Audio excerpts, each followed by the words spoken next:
औलाद का मोह। दिलीप और सुधांशु नाम के दो भाई थे। दिलीप की शादी कावेरी के साथ हुई और सुधांशु की शादी माया के साथ। शादी के बाद दोनों भाई अपनी अपनी पत्नी के साथ खुशी खुशी रहा करते थे। दोनों भाइयों के परिवार एक ही घर में रहता था। साथ में खाना, साथ में घूमना, कुल मिलाकर दोनों भाइयों का परिवार खुशहाल परिवार था। कुछ सालों के बाद दिलीप की पत्नी कावेरी को एक बेटा हुआ। भैया, आज मैं बहुत खुश हूँ। चाचा बन गया हूँ मैं। हाँ भाई साहब, इस बच्चे के घर में आने से तो रौनक आ गई है। मैं सबको बताऊंगी कि मैं तो चाची बन गई हूँ, चाची। तुम दोनों कितने अच्छे हो। हमारे बच्चे के आने से ऐसे खुश हो रहे हो जैसे ये बच्चा तुम्हारा ही हो।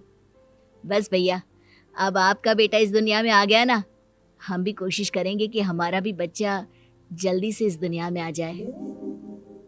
और फिर आपका और हमारा बच्चा दोनों मिलकर दिन भर घर के आंगन में खेला करेंगे। कितना मजा आएगा ना। सच कहती हो माया, मैं भी उसी दिन का इंतजार कर रही हूँ जब तुम्हारी भी गोद भर जाएगी और मेरे बेटे को एक छोटा भाई या बहन मिल जाएगी। 1 साल बीत जाता है। दिलीप और कावेरी का बेटा अब 1 साल का हो चुका था, लेकिन सुधांशु और माया की कोई औलाद नहीं होती। माया, लगता है कि हमारी जिंदगी में बच्चे का सुख ही नहीं है। ऐसा क्यों कहते हैं? दिलीप भाई साहब का बेटा भी तो हमारा ही बेटा है ना। तुम्हारी बात बिल्कुल ठीक है माया, लेकिन फिर भी हमारा खुद का एक बच्चा होता तो कितना अच्छा होता। हाँ, कावेरी भाभी भी हमेशा कहती हैं उन्हें अपने बेटे के लिए एक छोटा भाई या बहन चाहिए। लेकिन देखिए ना, हमारी तो किस्मत ही कितनी खराब है। हमारे तो सारे ट्रीटमेंट भी फेल हो चुके हैं। डॉक्टर ने भी साफ साफ कह दिया है कि तुम कभी माँ नहीं बन सकती। वही तो सुधांशु, बहुत बुरी किस्मत है हमारी। लेकिन माया, हम अपनी किस्मत को इतना क्यों कोस रहे हैं? हम दिलीप भाई साहब के बेटे को अपने बेटे की तरह ही प्यार कर सकते हैं ना। हाँ जी, बिल्कुल सच कहा। मैं भी वैसा कर सकती हूँ। चाची हूँ, उसे छोटी माँ का प्यार नहीं दूंगी क्या? कुछ दिनों के बाद दिलीप का एक दोस्त दिलीप से मिलने के लिए आता है। अरे क्या बात है दिलीप, बधाई हो बधाई। और घर तो काफी बड़ा है तुम्हारा। वैसे तुमने अपने बेटे के बारे में क्या सोचा है? भैया, और क्या सोचेंगे, बस उसे पढ़ा लिखा कर अफसर बनाएंगे, उसकी पढ़ाई पर खर्च करेंगे। अरे भाभी, आपकी तो इतनी सारी प्रॉपर्टी है, आपको किस बात की चिंता? ले देकर एक बेटा ही तो है।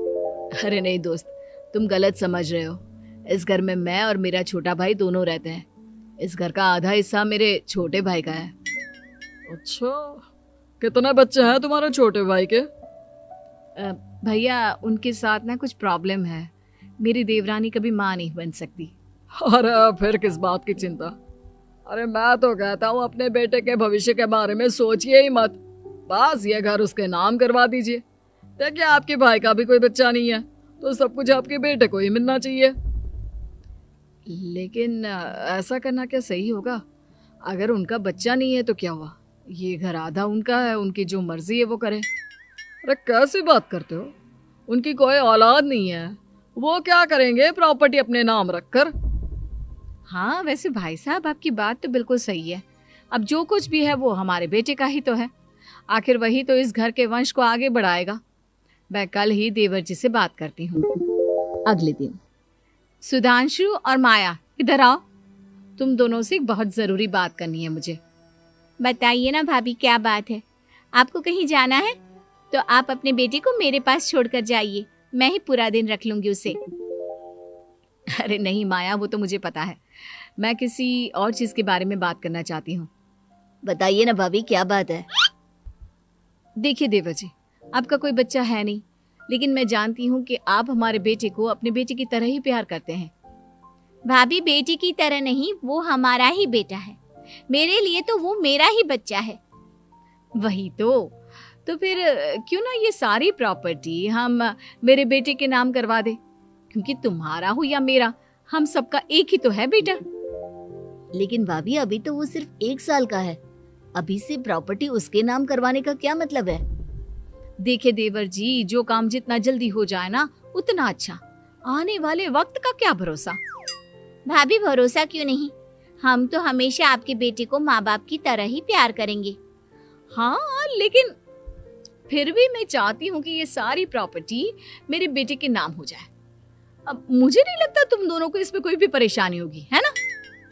भाभी वैसे तो आप जो कह रही हैं वो बहुत जल्दबाजी है, लेकिन फिर भी अगर आपको ऐसा लगता है तो ठीक है, कल ही प्रॉपर्टी के पेपर बनवा लीजिए, मैं और माया उस पर साइन कर देंगे।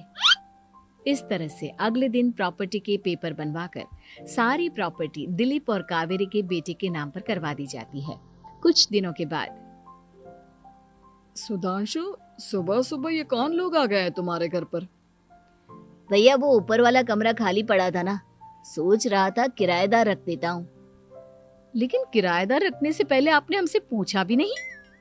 भाभी इसमें आपसे पूछने वाली क्या बात थी, हमें एक ही कमरे की जरूरत थी, इसलिए सोचा दूसरा कमरा किराए पर दे देते हैं, कुछ इनकम हो जाएगी।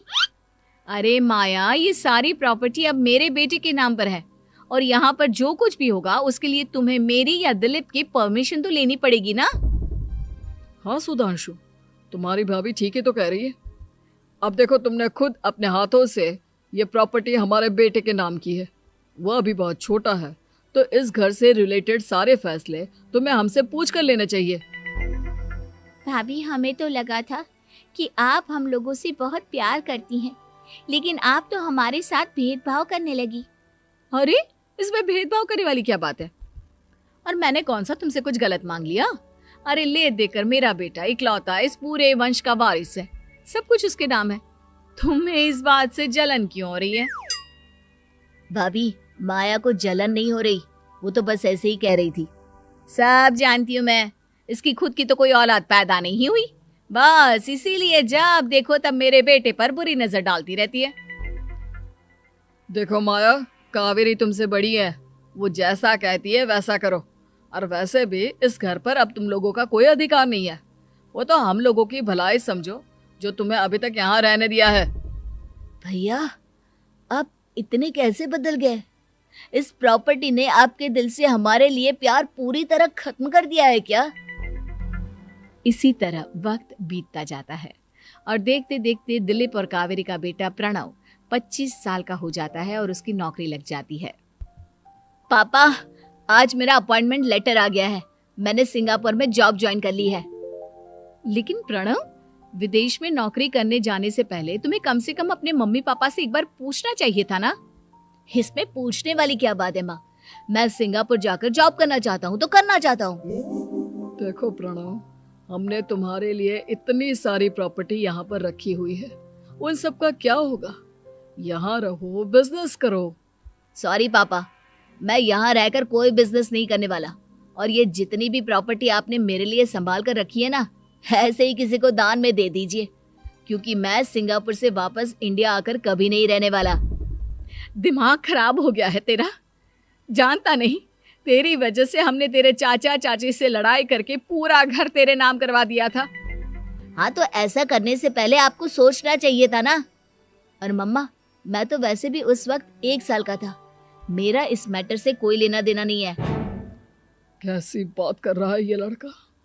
अरे तेरी वजह से अपने छोटे भाई से दुश्मनी लेकर बैठा हूं मैंने तो उसे घर से भी निकाल दिया। जानता नहीं तू, बाजू वाले घर में एक छोटा सा कमरा किराए पर लेकर रहते हैं तेरे चाचा चाची, और ये सब मैंने तेरे लिए किया।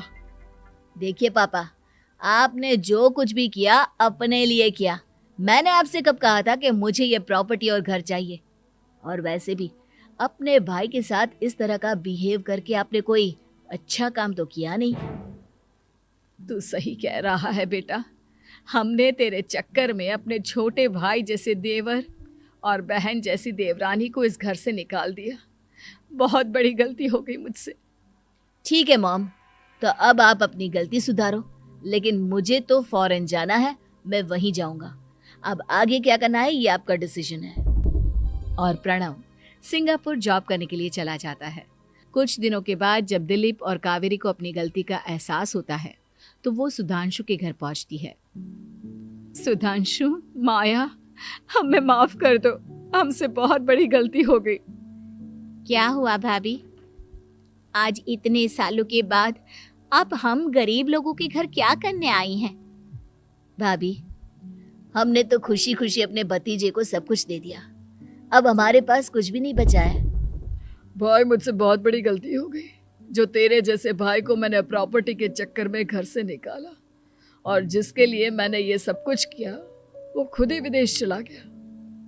भैया भाभी, जिस बेटे के लिए आपने हम लोगों को इतनी तकलीफ दी, आपस के प्यार को बिगाड़ा, जब वही आपसे दूर चला गया तो आपको इस बात का एहसास हुआ।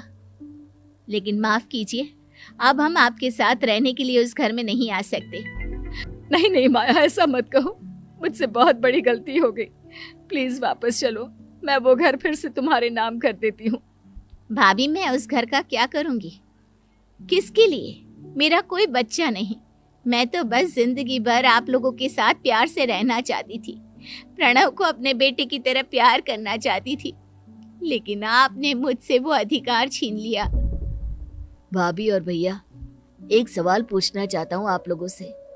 जो बच्चा कुछ ही दिन पहले दुनिया में आया हो, जिस बच्चे के भविष्य का आपको पता ही ना हो, उसके लिए अपने पुराने रिश्तों को तोड़ देना, अपने सगे रिश्तेदारों से दुश्मनी मोल लेना, उनके साथ झगड़ा करना, उनकी बेइज्जती करना, क्या ये सही है? कम से कम हमें सही वक्त का इंतजार तो करना चाहिए ना। सिर्फ प्रॉपर्टी के लिए अपने सगे भाई को घर से निकाल दिया, वो भी अपने 1 साल के बेटे के लिए। क्या ये वाकई में सही था? जवाब दीजिए मेरी बात का।